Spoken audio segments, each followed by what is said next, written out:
Olá, amigos e seguidores do canal, bem-vindos. Hoje, interlúdio de terror, 14 de maio. Aqui, Vitor Machado, do canal Vitor Man, literatura fantástica e de terror. Bem, hoje, então, eu vou atender um pedido, não exatamente como foi pedido. Vocês lembram, um tempinho atrás, que eu fiz uma postagem, vou botar o link aqui, um conto do Stephen King, que eu tinha encontrado umas fitinhas cassete antigas nos meus guardados aqui e recuperei a fita da melhor maneira que foi possível, né? E postei exatamente aquela gravação com os radiadores de décadas atrás. Ficou bem legal, muita gente gostou. Eu tenho outras gravações dessas em estados diferentes de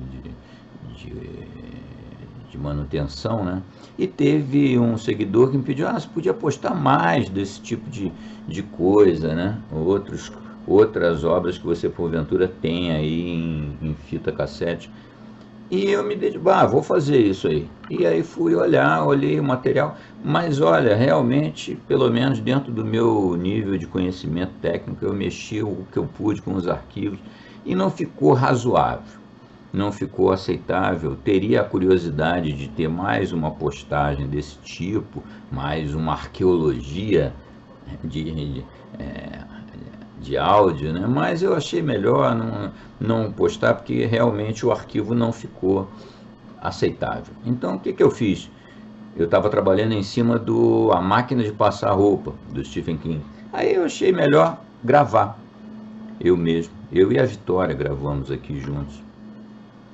E é isso que eu apresento para vocês hoje, né? A Máquina de Passar Roupa. É um conto de terror, assim.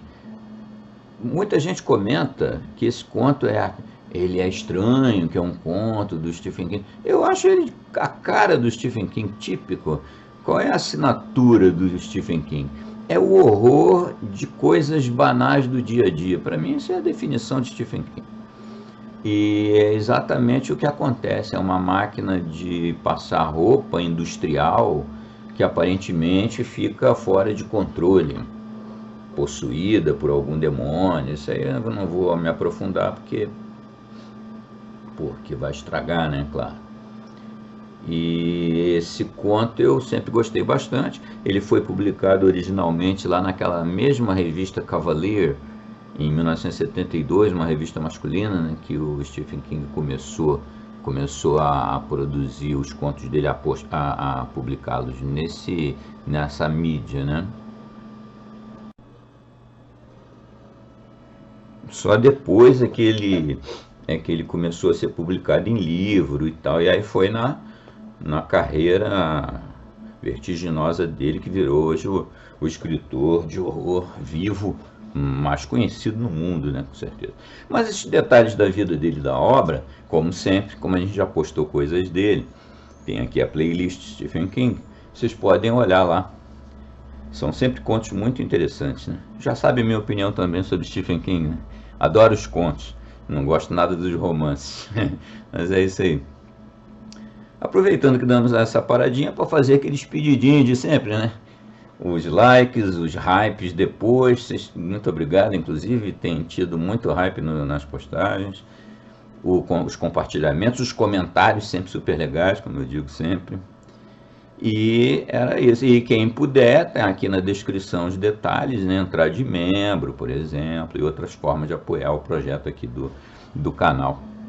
Mas muito bem, então, voltando aqui, esse conto, eu não acho ele nada estranho nem atípico do Stephen King, eu acho ele bem característico, típico, horror do dia a dia, podemos assim dizer, né? Como eu já acabei de comentar. Então esse conto ele é lá de 72, foi publicado na tal revista Cavalier, e depois ele veio a fazer parte de uma antologia de muito sucesso, Night Shift, ou Turno da Noite, que no Brasil foi lançado lá nos anos, deixa eu ver até aqui quando que foi lançado. Foi lançado em 82, Sombras da Noite. Muita gente, entre vocês aí, muitos terão lido esse livro. Esse foi a antologia de maior sucesso dele, onde estão os contos mais famosos dele, né? Vários que eu já narrei aqui e outros que vão ser narrados ainda, né? Mas era isso então. Hoje vamos de Stephen King. O seguidor que pediu a gravação original lançada lá nos anos 80, se não me engano, que eu já tinha narrado não foi possível. Eu não tive como restaurar o arquivo para um nível razoável de qualidade aqui para o canal. Era isso aí. E estamos chegando no final do projeto Lovecraft 2.0, hein? Um pouquinho mais para frente nós vamos discutir aqui, através de alguma enquete e tal, qual vão ser os caminhos, sem abandonar o Lovecraft, né? Sempre terá uma forma. Mas era isso então que eu tinha para apresentar para vocês hoje. Espero que vocês gostem, divirtam-se com A Máquina de Passar Roupa. Meu Deus! Abração para todo mundo, saudações, fiquem bem, vamos lá. A Máquina de Passar Roupa, Stephen King, 1972. O guarda Hunton chegou à lavanderia quando a ambulância já partia. Devagar, sem sirenes ou luzes piscando. Mau presságio. Lá dentro, o escritório estava abarrotado de pessoas inquietas e caladas, algumas das quais choravam. A lavanderia, propriamente dita, estava vazia. As grandes lavadoras automáticas na extremidade oposta nem mesmo tinham sido fechadas. Aquilo fez Hunton ficar muito atento. A multidão devia estar no local do acidente, não no escritório. Era o que costumava acontecer. O animal humano possuía uma compulsividade inata para ver os restos mortais. Então, fora coisa muitíssimo séria. Hunton sentiu um aperto no estômago, como sempre acontecia quando o acidente era muito grave. 14 anos de remover restos humanos de rodovias, ruas, sarjetas em frente a arranha-céus altíssimos não haviam conseguido eliminar aquela leve contração na barriga, como se alguma coisa maléfica se tivesse coagulado ali. Um homem de camisa branca avistou Hunton e se encaminhou para ele com relutância. Era um touro de um homem, com a cabeça atirada para frente entre os ombros, nariz e bochechas riscadas por vasos sanguíneos dilatados pela pressão alta por demasiada intimidade com uma garrafa. Tentou articular palavras, mas, após a segunda tentativa, Hunton interrompeu-o vigorosamente. É o proprietário? É o Sr. Gato? Não, sou Stanner, o capataz. Oh, Deus, Hunton tirou do bolso a caderneta de anotações. Por favor, mostre-me a cena do acidente, Sr. Stanner. Conte-me o que aconteceu. Stanner pareceu empalidecer ainda mais. As manchas no nariz e bochechas destacavam-se como marcas de nascença. É preciso. Hunton ergueu as sobrancelhas. Temo que sim. O chamado que recebi disse que era grave. Grave. Stanner deu a impressão de lutar contra a própria garganta. Por um instante, seu pomo de Adão subiu e desceu como um macaco num poste. A senhora Frawley morreu. Jesus Cristo, como eu gostaria que Bill Gartley estivesse aqui. O que aconteceu? Stanner disse. Acho melhor o senhor vir até aqui. Conduziu Hunton ao longo de uma fila de passadeiras manuais, uma máquina de dobrar camisas e parou junto a uma máquina de marcar roupas. Passou a mão trêmula pela testa. Terá que ir sozinho, seu guarda. Não posso olhar outra vez. Fico... Não posso. Sinto muito. Hunton rodeou a máquina de marcar com um leve sentimento de desprezo pelo homem.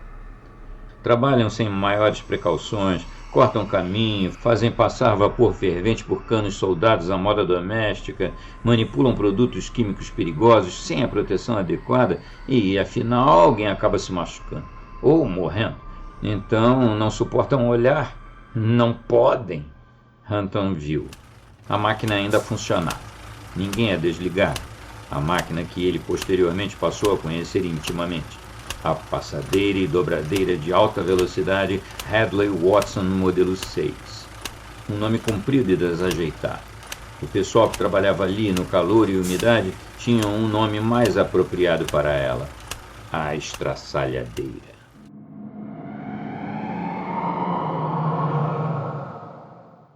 Hampton lançou à máquina um olhar prolongado e frio.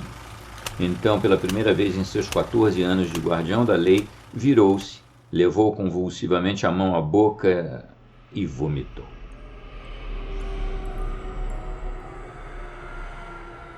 Você não comeu muito, disse Jackson. As mulheres estavam lá dentro, lavando a louça e conversando sobre crianças, enquanto John Hampton e Mark Jackson sentavam-se nas cadeiras de jardim perto da aromática churrasqueira. Hampton sorriu levemente ao escutar o eufemismo. Ele não comera nada. Houve um dia ruim hoje, disse ele. O pior. Acidente de automóvel? Não, industrial. Sujo? Hampton não respondeu de imediato, mas fez uma careta involuntária de repulsa. Tirou uma cerveja da geladeira portátil colocada entre as duas cadeiras, abriu-a e tomou a metade. Suponho que vocês, professores universitários, nada saibam a respeito de lavanderias industriais, não é mesmo? Jackson soltou uma risadinha. Este aqui conhece. Passei um verão trabalhando numa delas quando eu era estudante. Então, conhece a máquina que chamam de passadeira de alta velocidade? Jackson meneou a cabeça em afirmativa. Claro, servem para passar roupas lisas úmidas, principalmente lençóis e roupas de cama e mesa. Uma máquina grande e comprida. Isso mesmo, disse Hampton. Uma mulher chamada Adele Frawley foi apanhada pela máquina na lavanderia Faixa Azul, no outro lado da cidade. A máquina sugou-a. Jackson pareceu repentinamente enjoado. Mas isso não pode acontecer, Johnny. Existe uma barra de segurança. Se uma das mulheres que colocam roupas na máquina enfiar inadvertidamente a mão nela, a barra sobe e para a máquina. Pelo menos é assim que me recordo. Hampton meneou a cabeça concordando. É uma lei estadual, mas aconteceu. Hampton fechou os olhos e no escuro viu novamente a passadeira de alta velocidade Hadley Watson, como acontecera naquela tarde. A máquina formava uma grande caixa retangular, com 10 metros por 2. Na extremidade de alimentação, uma correia transportadora de lona corria sob a barra de segurança, subindo ligeiramente e depois descendo. A correia transportava lençóis úmidos e amarrotados, num ciclo contínuo, por cima e por baixo de 16 enormes cilindros rotativos que constituíam o corpo principal da máquina.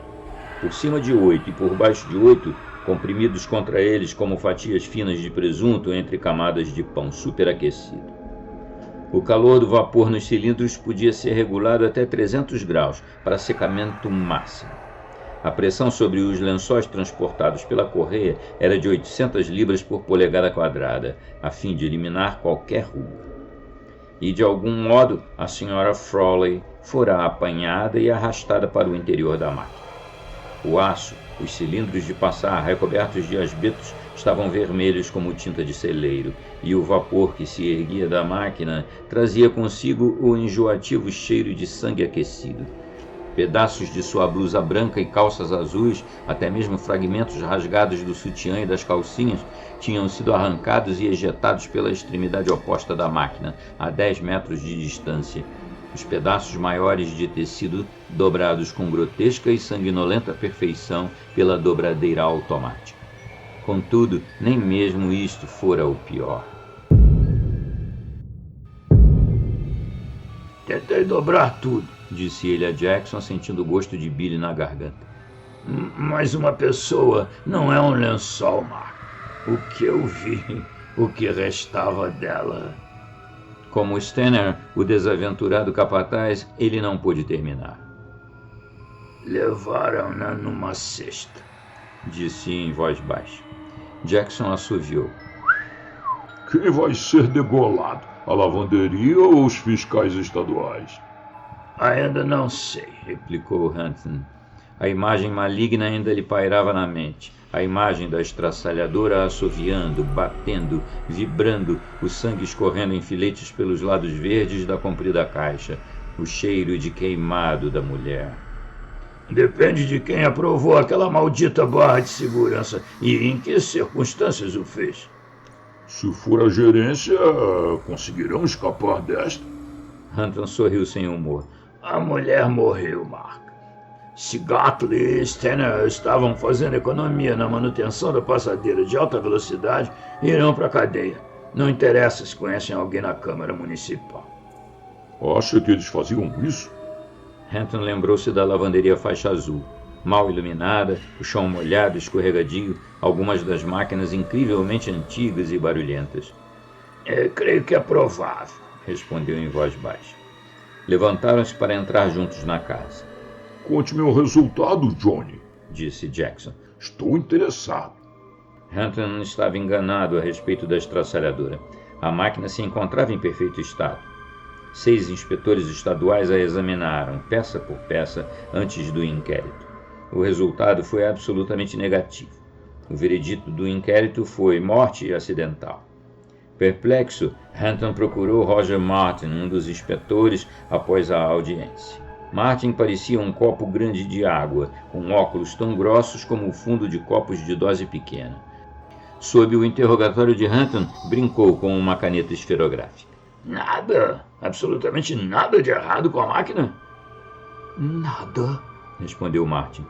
Naturalmente, a barra de segurança foi o âmago da questão. Está em perfeita ordem de funcionamento. Você ouviu o depoimento daquela senhora Gillian? A senhora Frawley deve ter avançado demais a mão. Ninguém viu. Cada um cuidava de seu trabalho. Ela começou a gritar. A mão já se fora e a máquina estava puxando o braço. Tentaram puxá-la para fora, em lugar de desligarem a máquina. Puro pânico.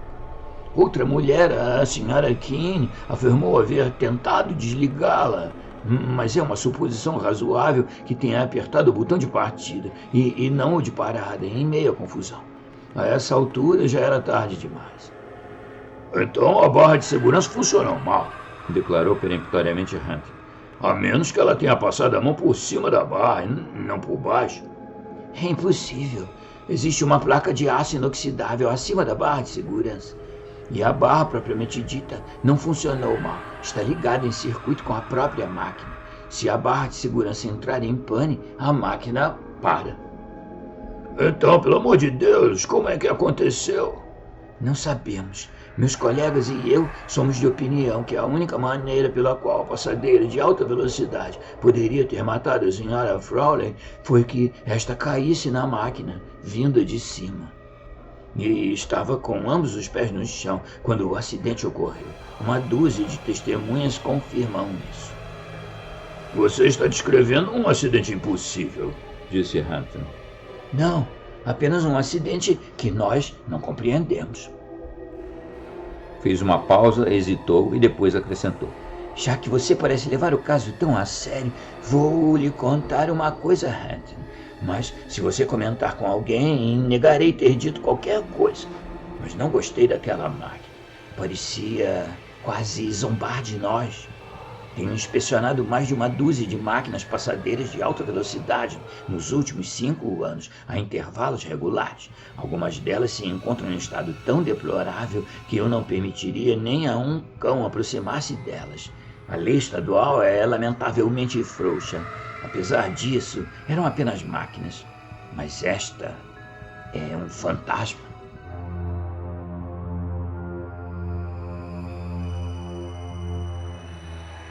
Não sei porquê, mas acho que se eu encontrasse uma única coisa, o menor detalhe técnico fora de ordem, mandaria interditá-la. Loucura, não acha? Sinto a mesma coisa, declarou Hunter. Deixe-me contar-lhe uma coisa que aconteceu há 2 anos, em Milton, disse o inspetor, tirando os óculos e começando a poli-los vagarosamente no colete. Um sujeito largou uma velha geladeira nos fundos do quintal. A mulher que nos chamou disse que seu cão foi apanhado pela geladeira e morreu sufocado. Pedimos à polícia estadual daquela área que informasse o homem de que a geladeira tinha que ir para o depósito de lixo municipal. Era um sujeito bastante educado. Disse que sentia muito a morte do cão. Embarcou a geladeira em sua caminhonete na manhã seguinte e a levou para o depósito de lixo. Naquela tarde, uma mulher da vizinhança deu queixa de que seu filho desaparecera. Meu Deus, disse Hunton. A geladeira estava no depósito e o menino dentro dela, morto. Um menino esperto, segundo a mãe. Esta declarou que o filho jamais brincaria numa geladeira vazia. Da mesma forma que nunca aceitaria carona de um estranho. Pois bem, ele brincou dentro da geladeira. Deixamos tudo de lado. Caso encerrado. Creio que sim, respondeu Hunton. Não. No dia seguinte, o vigia do depósito foi retirar a porta da geladeira. Portaria Municipal 58, relativa à manutenção de depósitos públicos de lixo. Disse Martin, olhando inexpressivamente para Hunton. Encontrou dentro dela 6 aves mortas, gaivotas, pardais, um tordo. E contou que a porta da geladeira se fechou sob seu braço quando ele varria as árvores mortas. Deu-lhe um susto dos diabos. A estraçalhadora da lavanderia faixa azul me causa esta mesma impressão. Hunton. Não gosto nada dela. Sentaram-se calados na sala de audiências deserta, a cerca de 6 quarteirões do local onde a passadeira e dobradeira de alta velocidade Hadley Watson, modelo 6, funcionava na movimentada lavanderia, fumegando vapor sobre os lençóis.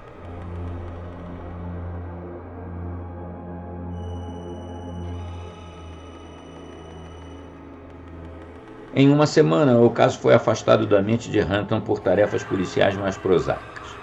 Só voltou quando ele e a esposa foram à casa de Mark Jackson para uma noitada de bisca e cerveja. Jackson o cumprimentou com Já lhe passou na cabeça que a máquina da lavanderia de que me falou seja assombrada, Johnny? Hunton piscou, confuso. O quê? Aquela passadeira de alta velocidade da lavanderia faixa azul. Creio que não foi você quem atendeu o chamado desta vez. Que chamado? Quis saber Hunton interessado. Jackson passou-lhe o jornal vespertino e apontou para uma notícia no final da 2ª página. O jornal dizia que se rompera um tubo de vapor da grande máquina passadeira de alta velocidade na lavanderia faixa azul, queimando 3 das 6 mulheres que trabalhavam na extremidade de alimentação da máquina. O acidente ocorrera às 3h45 da tarde e fora atribuído a uma elevação de pressão na caldeira da lavanderia. Uma das mulheres, a senhora Annette Gillian, estava internada no hospital municipal com queimaduras de 2º grau. Estranha coincidência, comentou ele, mas a lembrança das palavras do inspetor Martin na sala de audiências vazia voltou-lhe de imediato à mente. É um fantasma. E a história sobre o cão, o menino e as aves apanhadas pela velha geladeira.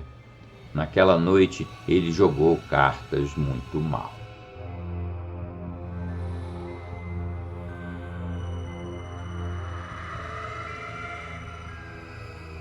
A senhora Gillian estava recostada na cabeceira da cama, lendo Screen Secrets, quando Hunton entrou na enfermaria de 4 camas.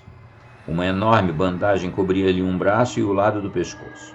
A outra ocupante da enfermaria, uma jovem pálida, estava adormecida.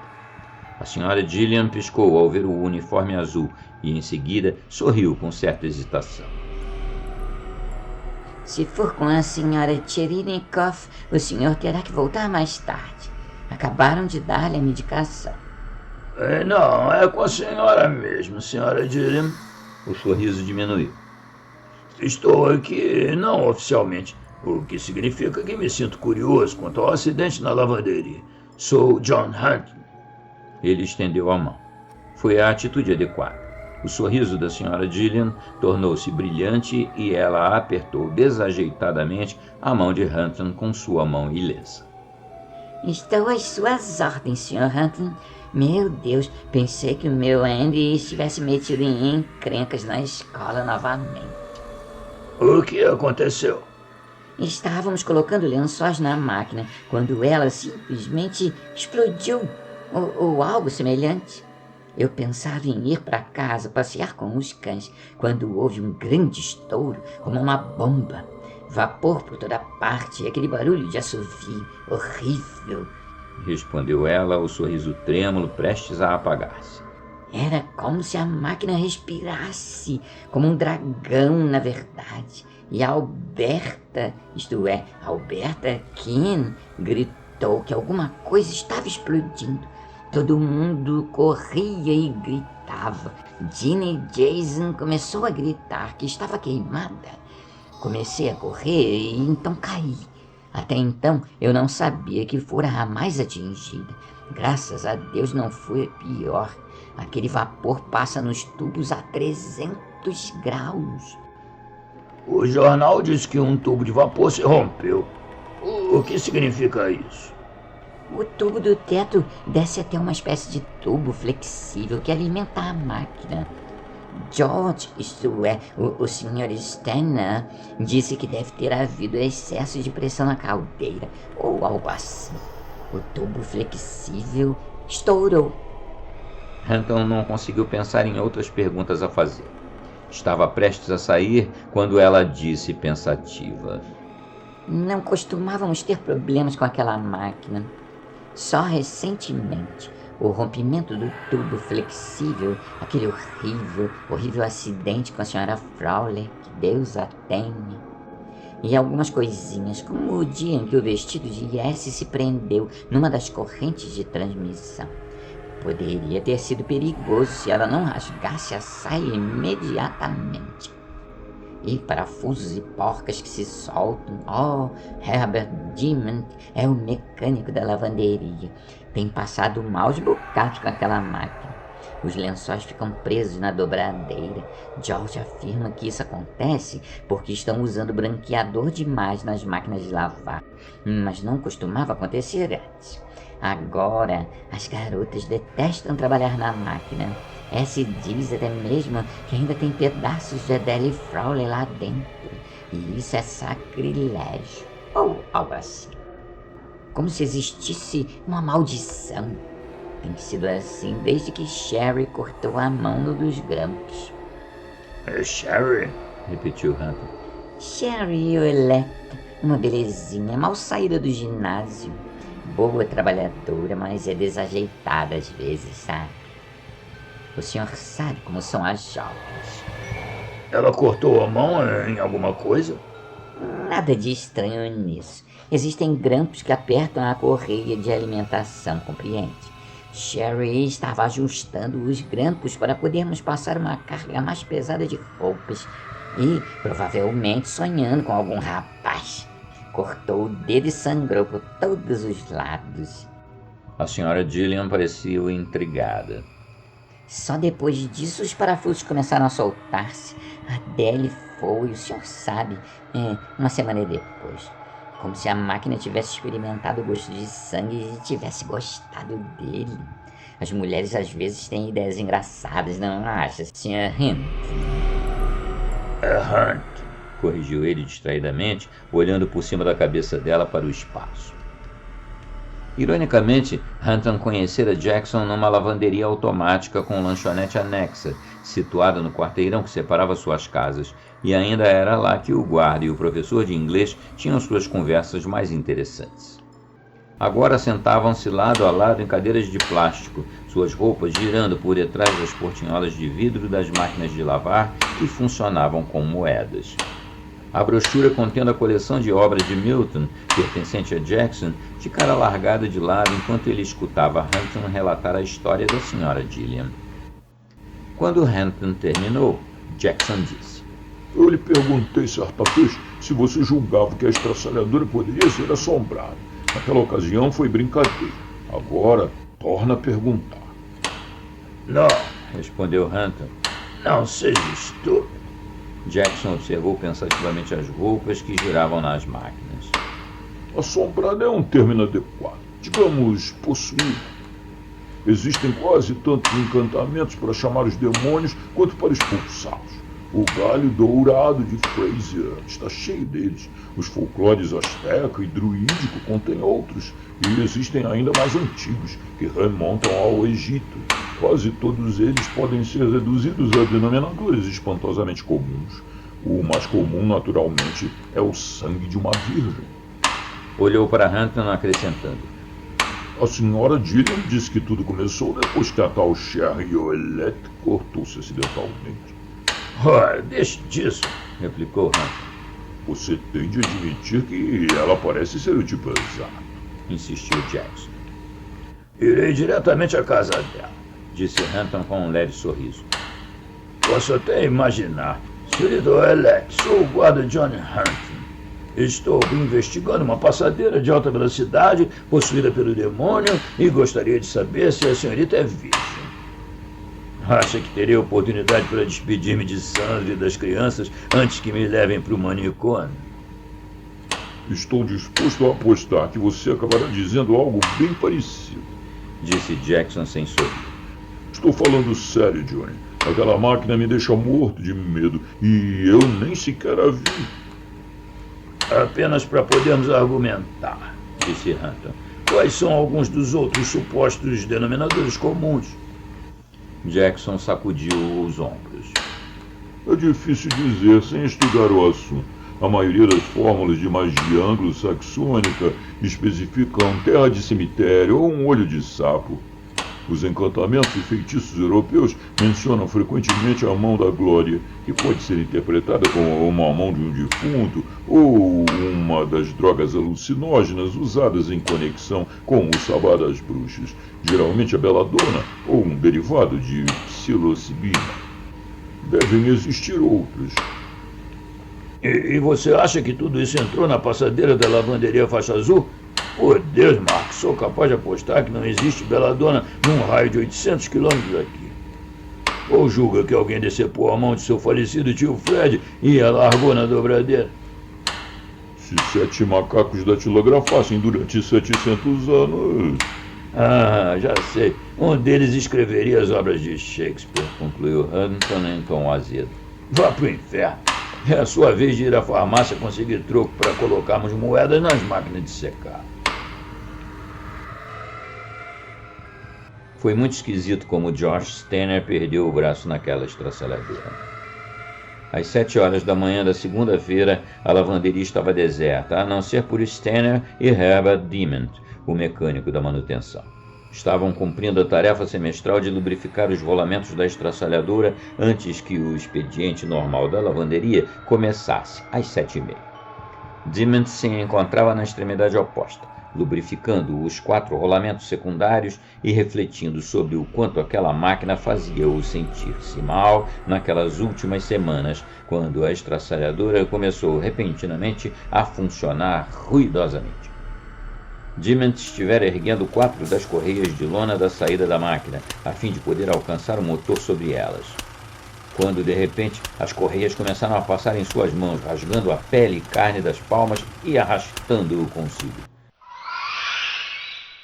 Livrou-se com um arranco convulsivo, segundos antes que as correias arrastassem suas mãos para o interior da dobradeira. Que diabo, George! Berrou ele. Desliga essa maldita máquina! George Stanner começou a berrar.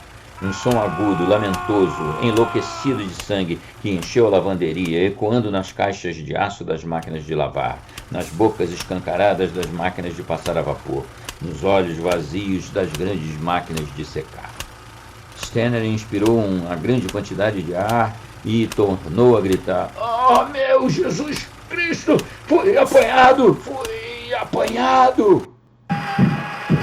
Os rolos começaram a emitir vapor fervente. A dobradeira rangia e vibrava. Rolamentos e motores pareciam gritar com uma oculta vida própria. Dement correu para a outra extremidade da máquina. O primeiro rolo já assumia uma sinistra coloração vermelha. Dement emitiu um gemido gorgolejante. A estraçalhadora uivava, silvava e vibrava. Um observador surdo julgaria, a princípio, que Stanner estava apenas debruçado sobre a máquina num ângulo esquisito. Depois, até mesmo um surdo veria o ricto pálido no rosto de olhos esbugalhados, a boca contorcida, abrindo-se em um grito contínuo. O braço desaparecia sob a barra de segurança e por baixo do primeiro cilindro.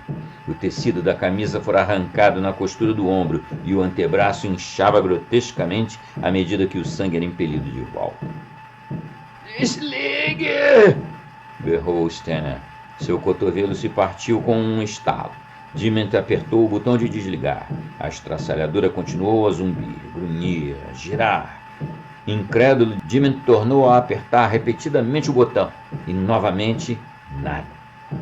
A pele do braço de Stenner estava brilhante e esticada. Logo se romperia sob a pressão exercida pelo cilindro. Ainda assim, ele continuava consciente, gritando. Dement viu a imagem de uma caricatura de pesadelo.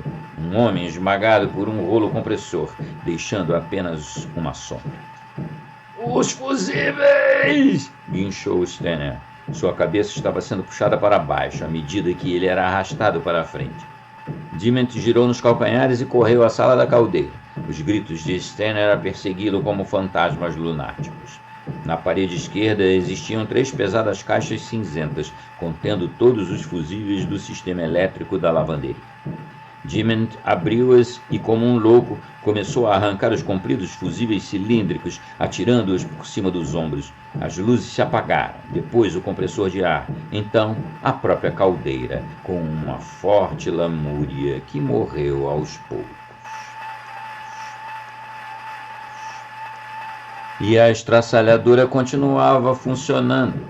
Os gritos de Stenner reduziram-se a gemidos borbulhantes. Por acaso, o olhar de Dement pousou no machado de incêndio em sua caixa com porta de vidro. Agarrou-o com um gemido engasgado e correu de volta à máquina. O braço de Stenner já se fora quase até o ombro. Dentro de alguns segundos, seu pescoço retesado se quebraria de encontro à barra de segurança. Não posso! Balbuciou Dement empunhando o machado. Meu Deus, Georgia, eu não posso! Agora a máquina era um abatedouro. A dobradeira cuspia pedaços da manga da camisa, tiras de carne, um dedo.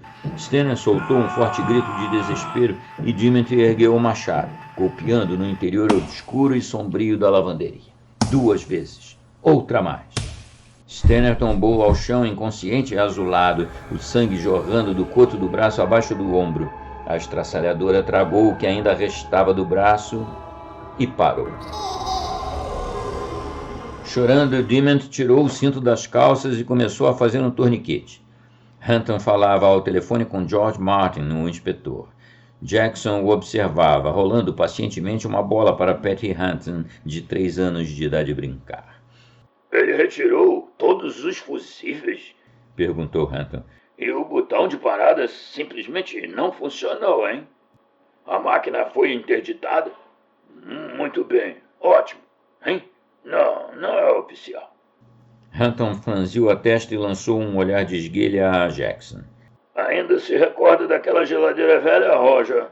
Sim, para mim também. Até logo. Desligou e olhou para Jackson. Vamos falar com a garota, Mark.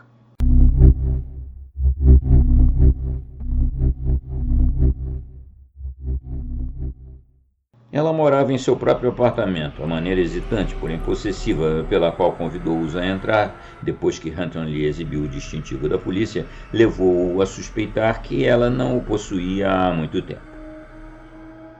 E sentou-se nervosamente em frente a eles na minúscula sala cuidadosamente decorada.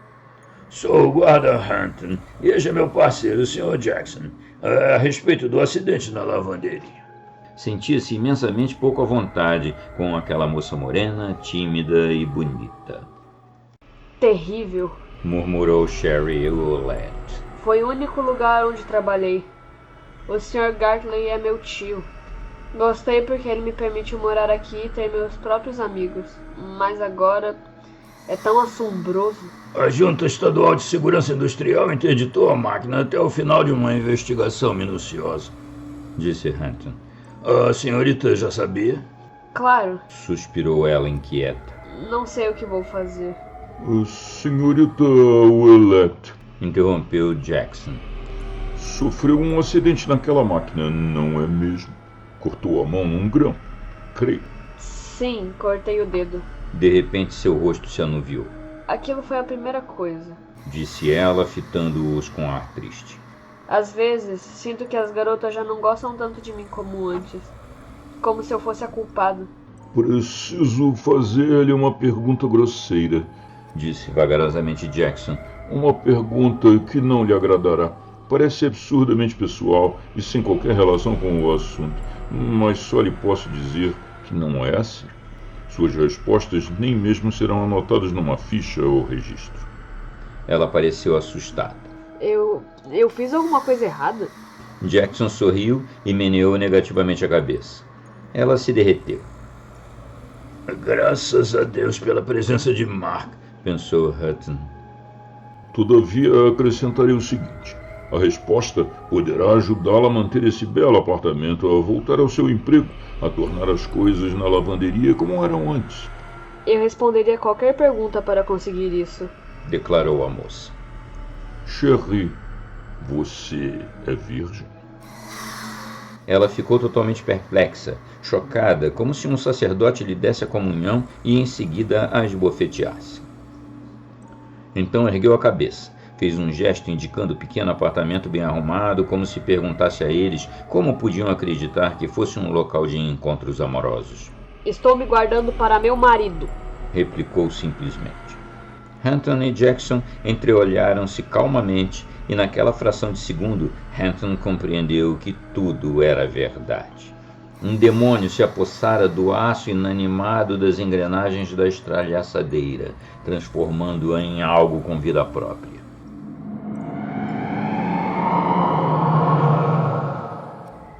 Muito obrigado, disse Jackson em voz baixa. E agora? Indagou Hampton desanimado no caminho de volta. Procuramos um padre para exorcizar a máquina? Jackson grunhiu. Você teria que ir muito longe até encontrar algum padre que não lhe desse as escrituras para lerem enquanto ele telefonasse para o manicômio. O problema é seu, Johnny. Podemos fazer isso? Talvez. O problema é o seguinte: sabemos que existe algo na máquina, só não sabemos o que. Hampton sentiu um calafrio, como se tocado por um dedo descarnado. Jackson prosseguiu. Existem muitos demônios. O que estamos enfrentando pertence ao círculo de Bubastes, ou Pan, Baal, ou o demônio cristão que chamamos de Satã. Não sabemos. Se o demônio resultasse de um feitiço proposital, teríamos melhores possibilidades. Todavia, parece tratar-se de um caso de possessão aleatória. Jackson passou os dedos pelos cabelos e acrescentou. O sangue de uma virgem, sim, mas isso não estreita nosso campo. Precisamos ter certeza, muita certeza. Por quê? Perguntou bruscamente Hampton. Por que simplesmente não reunimos uma série de fórmulas de exorcismo e as experimentamos? O rosto de Jackson assumiu uma expressão fria. Não se trata de polícia e bandido, Johnny. Pelo amor de Deus, nem pense nisso. O ritual de exorcismo é horrivelmente perigoso. De certo modo, é como fissão nuclear controlada. Podemos cometer um erro e nos destruirmos. O demônio está preso naquela máquina. Contudo, se lhe dermos uma oportunidade, ele poderia sair. Ele adoraria sair, replicou sombriamente Jackson. E gosta de matar. Quando Jackson chegou na tarde seguinte, Hampton mandara a mulher e a filha ao cinema. Tinham a sala à sua disposição e Hampton se sentiu aliviado por isso. Ainda mal podia acreditar no que se envolvera. Cancelei minhas aulas, informou Jackson, e passei o dia com alguns dos livros mais horríveis que se possa imaginar. Esta tarde, alimentei o computador com mais de 30 receitas para invocar demônios. Consegui vários elementos comuns, surpreendentemente poucos. Mostrou a lista a Hampton. Sangue de virgem, terra de cemitério, mão de glória, sangue de morcego, musgo noturno, casco de cavalo, olho de sapo. Haviam outros, todos assinalados como secundários. Casco de cavalo, disse Hampton pensativo. Engraçado. É muito comum, na verdade. Hampton interrompeu. Poderiam essas coisas, qualquer uma delas, ser interpretadas flexivelmente? Sim, eu creio. É muito provável, na realidade, replicou Jackson. As fórmulas mágicas são frequentemente ambíguas e elásticas. A magia negra sempre deixou bastante espaço para a criatividade. Substitua casco de cavalo por gelatina, por exemplo, disse Hampton. Muito popular nos almoços de marmita. Notei um pequeno recipiente de gelatina sob a plataforma da máquina no dia em que a Sra. Frawley morreu. Gelatina é feita com casca de cavalo. Jackson assentiu. Mais alguma coisa? Sangue de morcego? Bem, é um lugar amplo, com muitos cantos e nichos não iluminados. A presença de morcegos parece provável, embora eu duvide que a administração admitisse que eles existam lá. É concebível que um dos morcegos ficasse acidentalmente preso na máquina. Jackson inclinou a cabeça para trás e esfregou os olhos injetados de sangue. Ajusta-se. Tudo se ajusta. É mesmo? Sim, e creio que podemos eliminar com segurança a mão da Glória. Certamente ninguém largou uma mão na máquina antes da morte da Sra. Frawley, e a Belladonna, decididamente, não é uma planta nativa desta região. Terra de cemitério? O que você acha? Teria que ser uma coincidência dos diabos, replicou Hunter. O cemitério mais perto é Pleasant Hill, que fica a 8 quilômetros da lavanderia Faixa Azul. Muito bem, disse Jackson. Consegui que o operador do computador, que pensou que eu me preparava para a Noite das Bruxas, fizesse um breakdown positivo de todos os elementos primários e secundários constantes da lista. Todas as combinações possíveis. Eliminei cerca de 2 dúzias que não faziam o menor sentido. Os outros se agrupam em categorias razoavelmente bem definidas. Os elementos que isolamos pertencem a uma delas. E qual é? Jackson sorriu. Uma bem fácil. Os centros de mitos na América do Sul, com ramificações no Caribe, relacionados com o voodoo. A literatura que consultei considera as divindades estritamente de só menos importância quando comparadas à turma da pesada, como Sadat ou aquele cujo nome não se pronuncia. A coisa naquela máquina vai fugir como o valentão do bairro. Como faremos? Água benta e um fragmento da Sagrada Eucaristia devem ser suficientes. E também podemos ler parte do Levítico para a máquina. Pura magia branca cristã. Tem certeza de que não é pior? Não vejo como poderia ser, disse Jackson pensativo. Não me importo de lhe confessar que aquela mão da Glória me preocupava. É magia muito negra, forte para valer. Água benta não a deteria? Um demônio invocado com conjunção com a mão da Glória poderia devorar uma pilha inteira de bíblias como café da manhã. Estaríamos seriamente encrencados se nos metêssemos com algo assim. Seria melhor desmontar a maldita máquina. Bem, se tem tanta certeza... Não, tenho apenas uma certeza razoável, disse Jackson. Tudo se ajusta perfeitamente. Quando? Quanto mais cedo, melhor, replicou Jackson. Como entramos lá? Quebramos uma vidraça? Hunter sorriu, enfiou a mão no bolso e balançou uma chave diante do nariz de Jackson. Quem lhe arranjou isso? Gatley? Não, respondeu Hunter. Um inspetor estadual chamado Martin. Ele sabe que vamos? Eu creio que desconfia. Contou-me uma história curiosa há 2 semanas. A respeito da estraçalhadora? Não, disse Hunter. A respeito de uma geladeira. Vamos.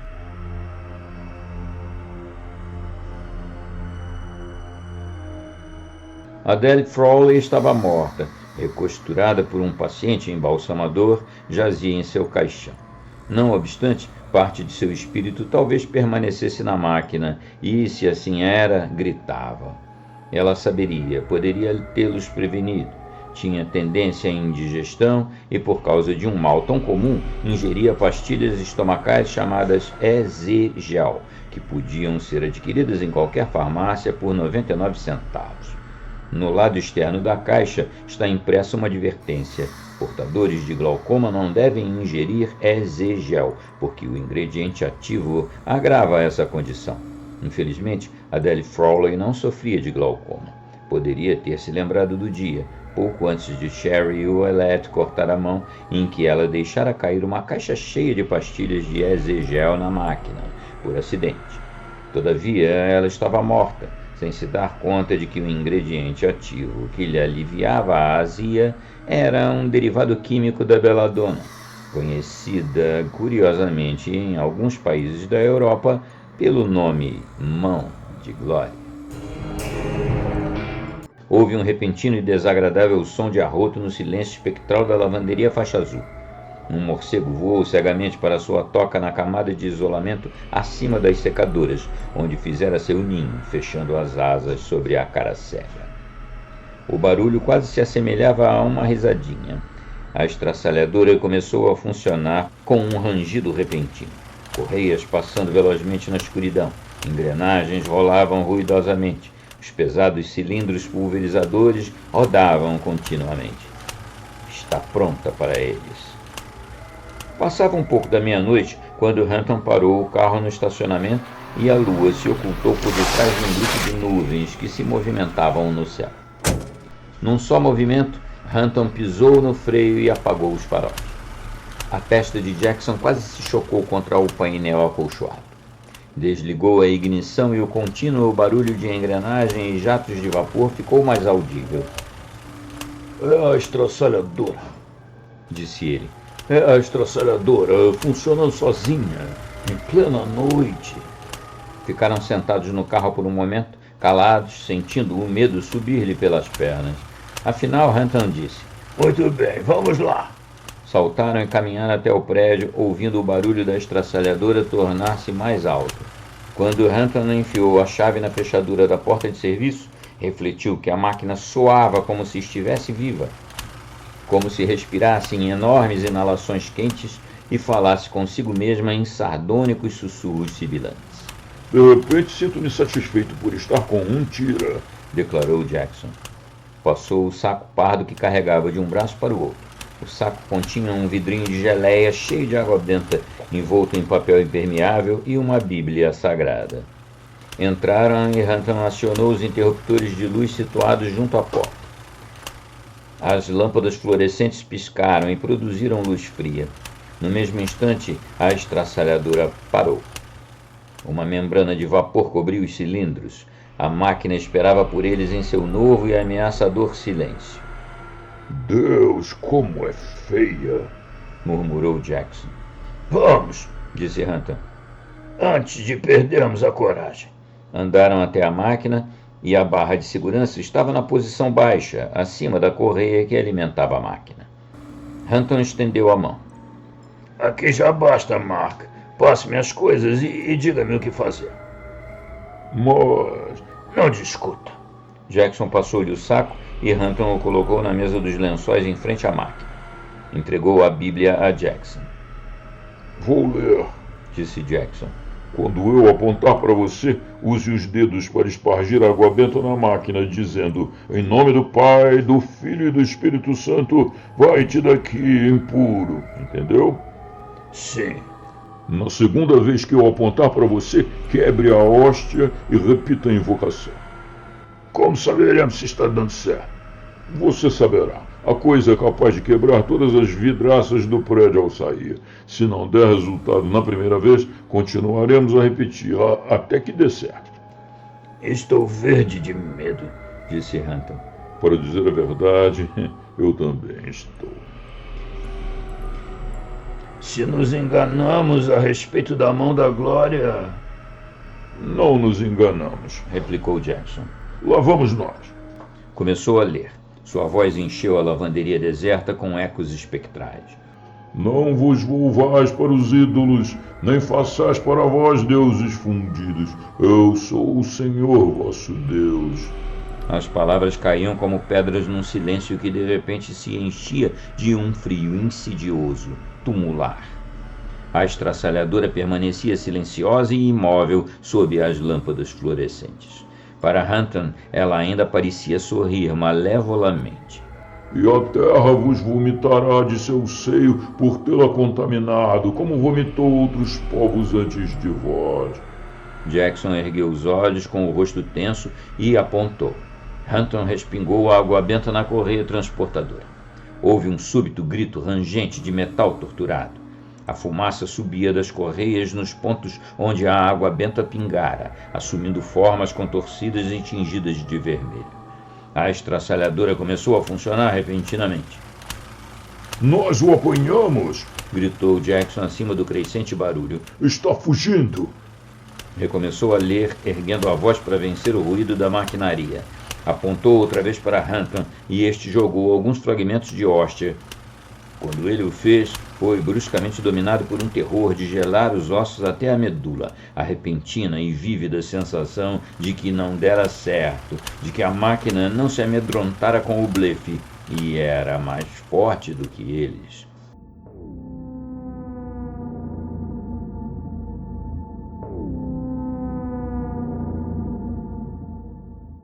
A voz de Jackson continuava a elevar-se, aproximando-se do clímax. Centelhas começaram a saltar através do arco entre o motor principal e o secundário. O cheiro de ozônio enchia o ambiente, como o cheiro de cobra do sangue quente. Agora o motor principal passou a emitir fumaça. A estraçalhadora funcionava numa velocidade louca, inacreditável. Bastaria trocar a ponta de um dedo na correia central para que o corpo inteiro fosse tragado pela máquina e reduzido a trapos sangrentos no espaço de 5 segundos. O chão de concreto vibrava e tremia sob os pés deles. Um rolamento principal estourou com uma esfuziante explosão de luz roxa, enchendo o ar gelado com o cheiro de tempestades elétricas. Ainda assim, a estraçalhadora funcionava cada vez mais depressa, correias, cilindros e engrenagens girando numa velocidade que os fazia parecer se mesclarem, mudarem, derreterem, transmutarem. Hampton, que ficara imóvel, quase hipnotizado, deu um súbito passo à retaguarda. Afaste-se! Berrou acima da barulheira infernal. Estamos quase o pegando! Gritou Jackson em resposta. Por quê? De repente, um barulho indescritível de algo que se rasgava. Uma fissura no chão de concreto correu em direção a eles e passou, alargando-se. Pedaços de cimento velho voaram como numa explosão de estrelas. Jackson olhou para a estraçalhadora e gritou. A máquina tentava erguer-se do concreto, como um dinossauro tentando escapar de uma poça de piche, e já não era mais uma máquina passadeira e dobradeira. Continuava a mudar, a derreter-se. O cabo de 550 volts caiu, cuspindo centelhas azuis, e foi tragado pelos cilindros. Por um instante, 2 bolas de fogo olharam para eles como olhos em chamas, dominados por uma fome fria e enorme. Outra fenda se abriu no chão. A estraçalhadora inclinou-se para eles, quase totalmente livre do concreto que a ancorava. Zombava deles com um sorriso diabólico. A barra de segurança se ergueu, e o que Hampton viu foi uma boca escancarada e faminta, cheia de vapor. Voltaram-se para fugir, e outra fenda se abriu a seus pés. Por trás deles, um rugido monstruoso quando a coisa se libertou. Hampton saltou sobre a fenda, mas Jackson escorregou e caiu. Hampton virou-se para ajudá-lo, mas uma imensa sombra amorfa caiu sobre ele, bloqueando a luz das lâmpadas fluorescentes. A máquina ergueu-se acima de Jackson, que estava caído de costas, com os olhos esbugalhados e o rosto contraído num ricto de pavor. O sacrifício perfeito. Hampton teve apenas a impressão confusa de algo negro imóvel que assumia proporções gigantescas diante dos dois. Algo com brilhantes olhos elétricos do tamanho de bolas de futebol, uma boca escancarada com uma língua de lona que não parava de correr. Fugiu. O grito de morte de Jackson o acompanhou.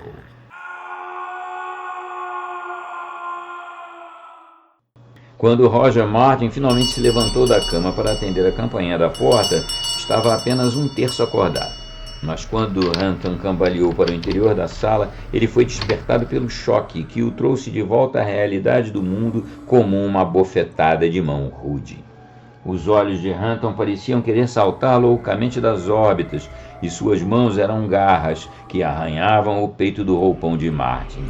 Um filete de sangue escorria de um pequeno corte no rosto, que estava manchado de cinza por cimento pulverizado. Seus cabelos se haviam tornado totalmente brancos. Ajude-me! Pelo amor de Deus, ajude-me! Mark está morto!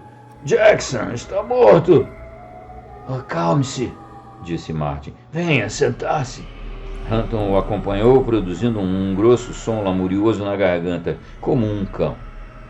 Martin serviu-lhe uma dose dupla de aguardente e Hampton segurou o copo com ambas as mãos, engolindo a forte bebida de um só gole. O copo rolou pelo tapete e as mãos de Hampton, como fantasmas errantes, procuraram novamente as lapelas do roupão de Martin. A estraçalhadora matou Mark Jackson. Oh meu Deus, ela é capaz de escapar. Não podemos permitir que escape. Não podemos, nós... Começou a berrar um som louco e agudo que se elevava e baixava em ciclos irregulares. Martin tentou dar-lhe outro drink, mas Hampton derrubou o copo com um tapa. Precisamos queimá-la, disse ele. Queimá-la antes que escape. E se ela escapar? Oh, meu Deus, e se ela... Seus olhos faiscaram, vidraram-se, rolaram para cima, deixando o branco à mostra, e ele tombou no tapete totalmente desmaiado. A senhora Martin estava à porta, segurando a gola do roupão na garganta. Quem é ele, Rock? É maluco? Pensei que... Ela estremeceu. Não creio que ele seja louco, disse Martin.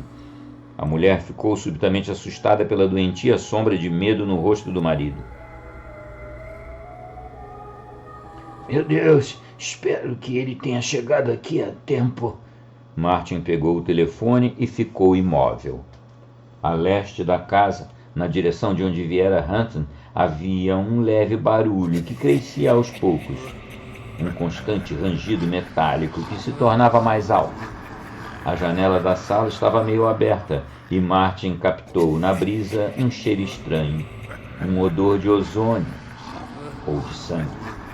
Ficou parado com o telefone inútil na mão, enquanto o barulho aumentava, rangendo e fumegando, algo nas ruas que era quente e emitia vapor. O fedor de sangue encheu a sala. Martin largou o telefone. A coisa já estava lá fora.